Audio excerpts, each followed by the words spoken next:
Even with that, there's still going to be a little gap right here, so you still, whenever you're putting those on, you want to make sure you have your gloves on because it's going to get hot when you reach up underneath it. On a joint security station smaller than a football field, Delta Company 369 Armor Battalion, 1st Advise and Assist Brigade, is training the 9th Iraqi Army Mechanized Division to operate and maintain one of the Army's largest and most sophisticated pieces of equipment, the Abrams M1A1. Today we're going over preventative maintenance checks and services on the hull systems and the air induction systems on the tank.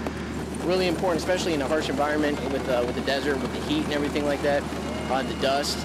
You got to really stay on top of the maintenance to keep the tank fully operational at all times. The instructors went through the checks point by point, and their Iraqi students followed closely, not only learning, but sharing what they already knew.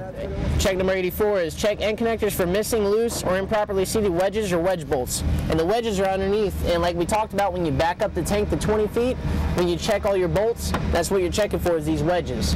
And if one or more are missing, the tank is not fully mission capable.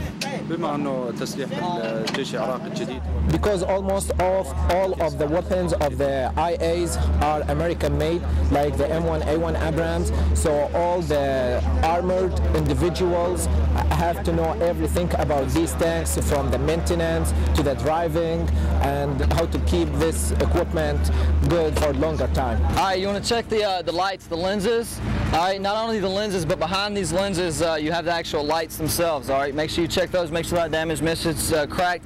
A lot of times also they'll get a lot of condensation built up in there. To be able to not just work alongside them, but to help teach them as well, to teach them something that I like to do a lot. I enjoy tanking. I love it a lot, and it's nice to be able to teach something to somebody who's as enthusiastic as they are to learn about it as I am to teach it. The instructors at JSS Rashid are passing on not only the skills to maintain the Abrams tanks, but the enjoyment of the job. From Baghdad, Iraq, I'm Specialist Catherine Threat.